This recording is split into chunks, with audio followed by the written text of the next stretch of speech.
প্রিয় বন্ধুরা, আসসালামু আলাইকুম রহমতুল্লাহি ওবরাকাতু। আপনারা যে যেখান থেকে আমাদের এই মানবতার পেজটা দেখছেন,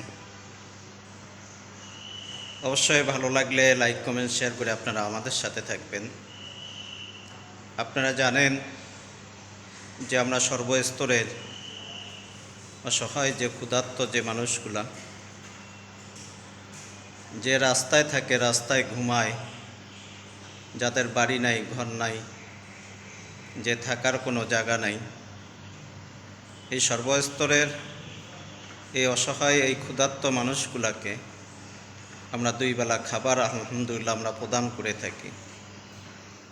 আপনাদের দেওয়া জাকাত এবং আপনাদের ফিতরা এবং সদকায় যে আজকে মানুষ কোনো মানুষের জন্য আমরা যদি এই সর্বস্তরের এই অসহায় ক্ষুধার্ত মানুষের পাশে যদি আমরা দাঁড়াইতে পারি, বলে আর প্রতিদান আল্লাহ তাআলা তিনি আমাদেরকে দুনিয়া ও আখিরাতে তিনি আমাদেরকে অবশ্যই দিবেন।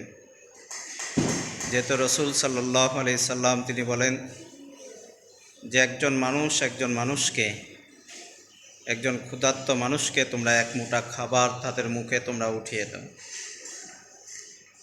আমরা যদি আজকে মানুষ হয়ে মানুষকে যদি আমরা ভালোবাসি, আমরা অবশ্যই রাসূল সাল্লাল্লাহু আলাইহি সাল্লামের আদর্শ মোতাবেক আল্লাহ তাআলার জান্নাতে যাওয়া আমাদের জন্য সহজ হয়ে যাবে।